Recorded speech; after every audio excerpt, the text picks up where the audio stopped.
Alright guys, so I got my friends Josh and Matt over here. They're gonna help us out today with getting the engine bay sprayed on this car. So we got the car pushed out.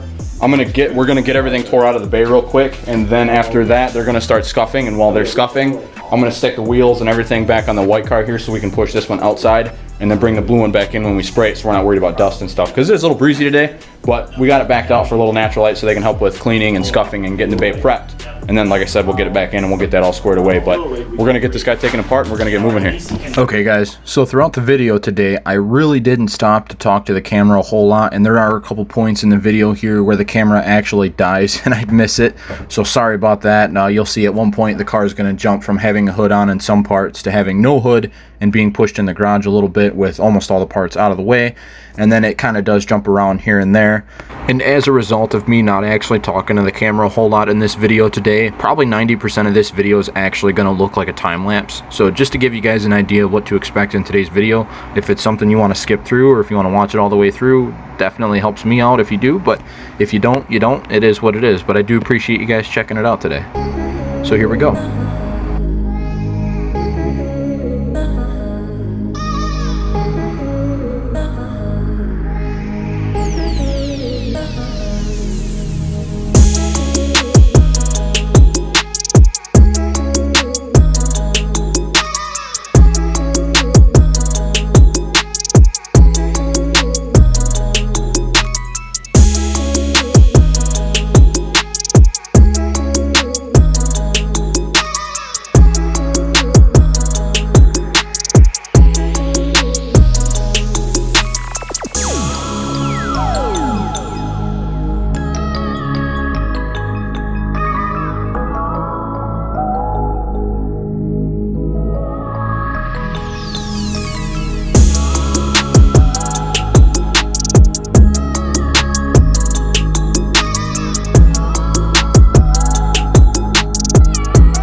So the camera must have died and I didn't get any video of us actually pushing the white car outside, but the white car did get moved out. As you can see, it's not here in the picture anymore. and then we go ahead and we try and get everything masked off on the blue one while keeping it away from everything else inside the garage and out of the wind. That way we don't have to worry about a bunch of overspray getting all over the place.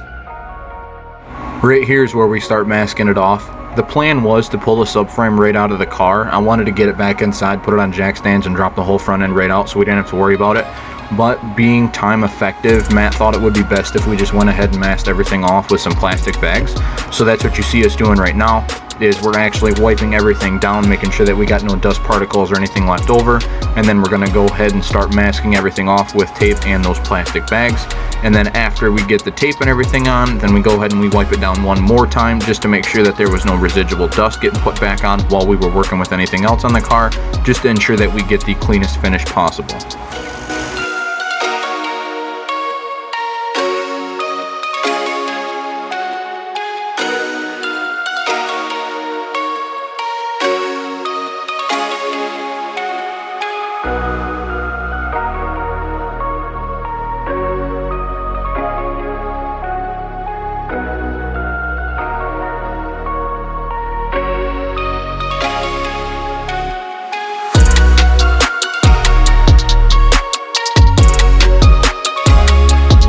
Now right here, you'll see Matt is spraying acid etch. Now this was after we just got done scuffing everything. We had a couple spots where it was open metal where we got through where the paint was thin, which is also a good sign. That tells us that the car was never repainted or anything inside of there. It was all original paint. So we were able to get all the bare metal covered up with the acid etch, and then we got to let it flash, and then we'll go ahead and start shooting primer on.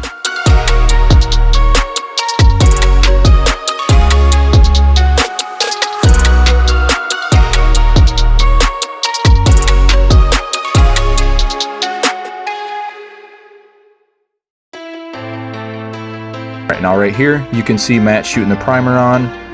I do grab the camera and I pick it up, and you'll see some slow panning here in a minute where I actually go in to look at it while he's doing it.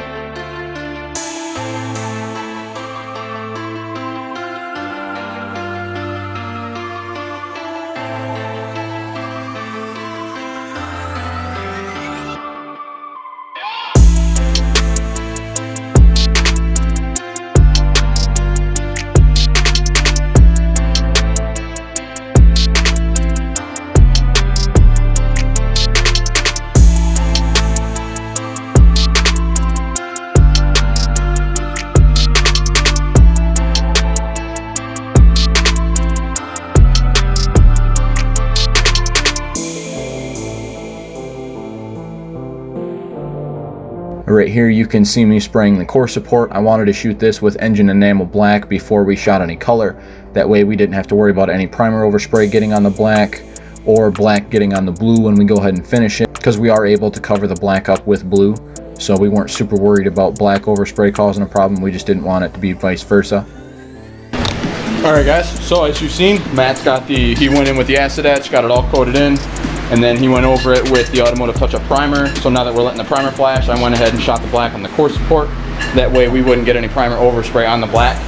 He's confident enough that the blue will lay over top of the black, but we might scuff it over real quick anyway just to make sure, and then get rid of the black spots that are on the primer that went through, and then we can go ahead and get the base color shot on this guy. So we're gonna go inside. I'm gonna eat some tacos real quick. The wife whipped up some dinner, so they're inside, they're eating.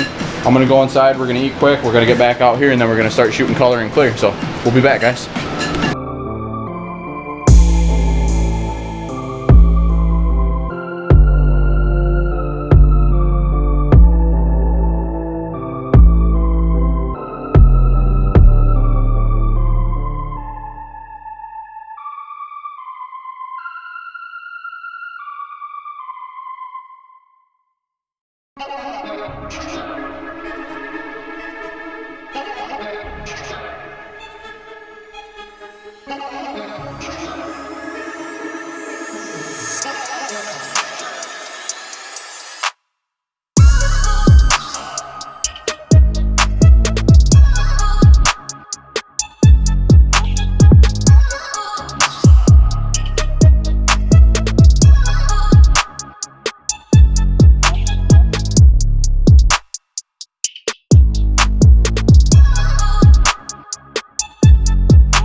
this. We got the blue shot down. Well, Matt got the blue shot down. Yeah, dude, dude, this is insane. Looks so good. The way this looks right now. He spent. We gotta shoot clear on it yet, but yeah, that's the base. Black core support on the front, and then we did the blue everywhere else. Special spray. Dude, the clear coat. So good. Or the clear coat spray cans are like $20 a piece. It has a special hard. Crazy. Yeah, dude. Crazy. This shit. is kind of rippled, but it was beat up when I got the car. so I flattened it out a little bit, but it was really stretching it, so I left it alone at that point. But there's a gasket that goes over it, kind of pinches like this. That's what So you won't see it anyway, but yeah, looks great. Getting ready to shoot that clear though. Yeah.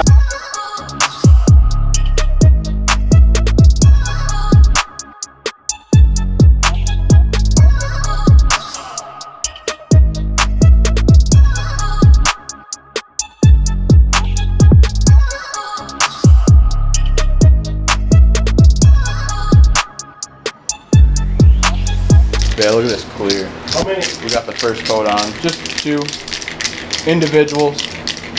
Yeah, this looks crazy with this clear coat.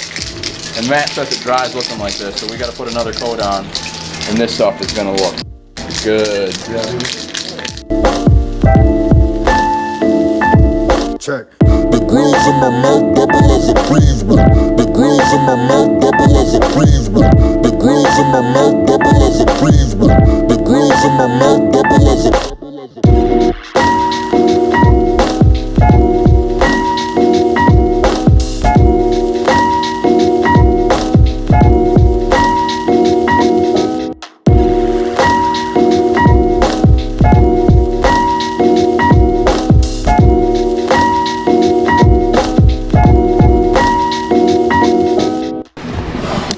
Well, guys, that's it. We just finished off the clear. We're gonna walk outside, let this guy dry off for a little while, but came out good, shiny. I mean, it is super shiny. Let me get my flashlight here, and we'll get close on the color, see if I can really show you guys what's going on here. It looks so good, so good, so good.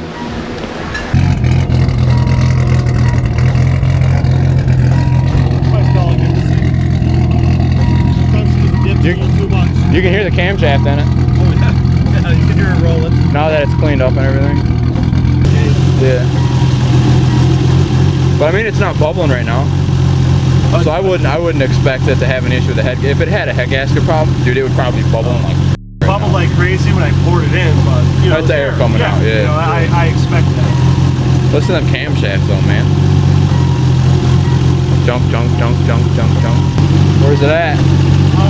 This is halfway. On there. It's well, upper hose warm. Yeah, it's definitely warm. Not just engine warm, that's coolant warm. Okay. Yeah, because they're always squishy because of the silicone. Well, can I help with your stuff back in? Sure. Yeah, I was just looking at that battery. That came out. You guys did a pretty good job on that. Yeah, man. We painted it real quick. Brandon got some parts, came back. Right. Dry. Hey, we only need professional work. Yeah, professional work. Yeah. Speaking of professional work, Josh is trying to talk Matt into spraying the engine bay on the Supra this winter. Actually, what do you guys think of that? Do you want to see this thing stay dirty and kick some ass, or do you want to see it clean and slow? Whoa! Why would that make it slow? I don't know.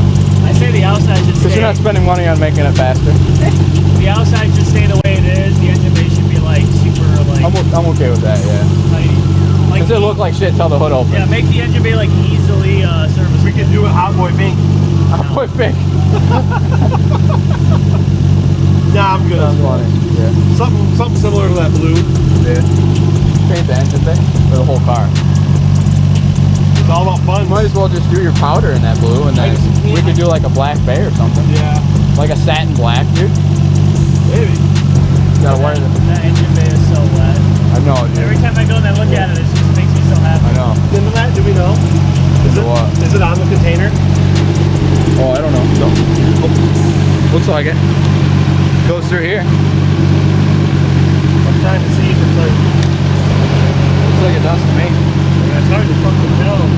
I hate on a setup. Yeah. I'm gonna buy that one. We need a different overflow. We just have to drill these out from the inside This the might fender work well. out. You have to build a bracket because it's got those. Yeah, but I can do an L, drill a hole in it, it'd be easy. bolt it there. Have it bolted to the can, and then you could swivel it. Yeah, dude. Swivel it this way and drain it out of that hole. That'd be perfect. Yep. For sure, man. I'm gonna buy an aftermarket cooler reservoir. Yeah, get rid of that stupid overflow. Plugged in or not? I think it is. I run a crazy base one. You do? Yep. I just told him to get a Summit one. They're like dude, 16 we gotta bucks. change that power steering. Yeah. I'm telling you, that Chase Base power steering thing, it came in. It was. How long is it? Yeah. You're not gonna be able to put it there by the battery? Well, that's where I'm gonna put it. Okay. Absolutely. I'm gonna get the new hose. Yeah. Get some from work. Don't use that shit, man. I can't believe they gave you heater hose. Yeah. I sent him to the store to get oil cooler line or something like that, 5/8, and they gave him heater hose for power steering fluid. Make sure it's cold. Did a good job. That's your local parts guy at his best. Do it though. Did you get a close-up of his Hot Boy TRD valve stem? Oh yeah. I didn't. I even No, used I the didn't. little wrench they gave me to put them on, so nobody mean- can steal them. Really? Look at those things. Are those titanium? Oh wow. They are. TRD valve They're caps. People make fun of them on the pages, but I'm like, they match the wheel. They're gloss black. What? Yeah, they're fair. Fucking man. At least it's TRD. Hot boy stem. Anyway, guys, so Josh had a issue. He must have had an air pocket that passed or something, because he said on the way over here the car got really hot. So we burped it out real quick. It held water. It didn't drop anything. Didn't look like he was leaking. And when he turned the fans on, when it came up to temp, it just held right flat. So hopefully that's all taken care of. But when these guys came out here and helped me out with spraying this thing, they knocked it right out of the park. I mean, they came in clutch. This blue looks so good. I mean, it's automotive touch-up. It's the PB5 blue, which is supposed to match the electric blue, which it is insanely close. When you look at it, it just looks so much deeper now because of the fresh, wet, clear still. And then I sprayed the core support and frame horns with a engine enamel black just to kind of clean it all up. But when you see the contrast of that black against the blue, it just looks so good. But yeah, so I'm not going to do much out here in the garage today. I don't want to get anything on the car. I probably won't do much tomorrow. I might mow the lawn or something, or just hang out in the house and maybe, I don't know, watch a couple movies or something. But I want to let this dry for at least a day or two. That way it can get good and cured before I come out here and I try and do anything, and anything ends up in the clear and embeds itself in, and it comes out looking like absolute garbage. So we're gonna let that sit, and then as soon as that's done, we're gonna get back out here, figure out what we're gonna do with the white car. And I'm thinking at this point I'm just gonna buy a digital tack driver, and then I'm gonna buy a tack driver and then get a digital tack, and then I'm just gonna put it right in front of the steering column, and then I'll get a water temp gauge that I can add in line with my Pro Sports. And then I'll just have to find a spot that I can tie that into my radiators, or tie that in somewhere, so I can monitor coolant temperature inside the car instead of just HP tuners. But I mean, I might just do it with HP tuners. That's possible. I might not even worry about water temp. I might just buy a tack and ride with that. So that's an idea. So that might happen. So I'm gonna get that figured out here in the next couple days. We'll get that ordered, get this car going, and then probably here in the next week or so, I'm going to order my dough call. As soon as I get paid on a couple jobs that we've got here out on the side, as soon as that stuff's done, then I'll go ahead and I'll get that ordered. And then once I'll get the roll cage stuff ordered as soon as I get paid on those jobs. And then I'm probably going to order the tires, and then I'll get the wheels powder coated for this car while we work on putting everything else together. And then I'll order some weather strips for the doors. That way we can get rid of these cracked weather stripping for the doors. I mean, on all four, it just looks like butt. So, but this car looks amazing. I can't wait to put this thing together now. It looks nuts. Like I said, these guys did a really killer job. It looks so good. But yeah, I'm gonna wrap this one up, guys. Check out our Facebook, check out our Instagram. Leave a comment on this video if you like what you've seen. Subscribe to the channel if you haven't already. And you guys have yourself a good one. Stay safe, and we'll see you at the track. Thanks.